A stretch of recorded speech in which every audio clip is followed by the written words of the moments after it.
Hello संगवारी हो। ये देखो मैं सुबह सुबह भी केक बना था। मोला भी 3 ठोक केक बनाना है।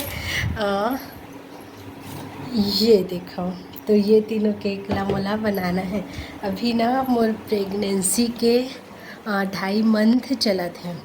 तो 2.5 मंथ प्रेगनेंसी में मैं का खात हूँ सुबह के नाश्ता में आप मला बताता हूँ। मोर प्रेगनेंसी इतना डिफ़िकल्ट है ना, का बताऊँ। मतलब मोला तोड़ के रख दे, मोला कुछ खवावे पियावे नहीं। मैं फ्रूट के भरोसे जिया था। ये देख सकता हूँ, मैं फ्रूट ही खाता हूँ। वैसे तो पहले भी मैं खात रहूँ, काबर की डाइटिंग करत रहूँ, तो सुबह फ्रूट ही खाऊँ या फिर कभी कभी 2 रोटी खा लूँ।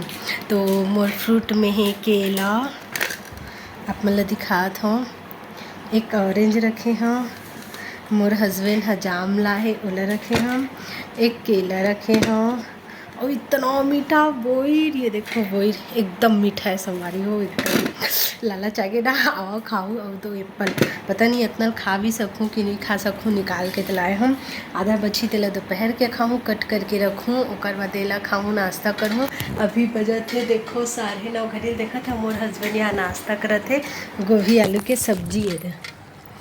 तो गोभी आलू के सब्जी के नाश्ता करत थे रोटी के साथ मोर हस्बैंड हा। और ना मोर प्रेगनेंसी ला भी 2.5 मंथ चला था। छोटे से बेबी और मोर जीना मुश्किल कर दे इतना प्रॉब्लम हो थोड़ा।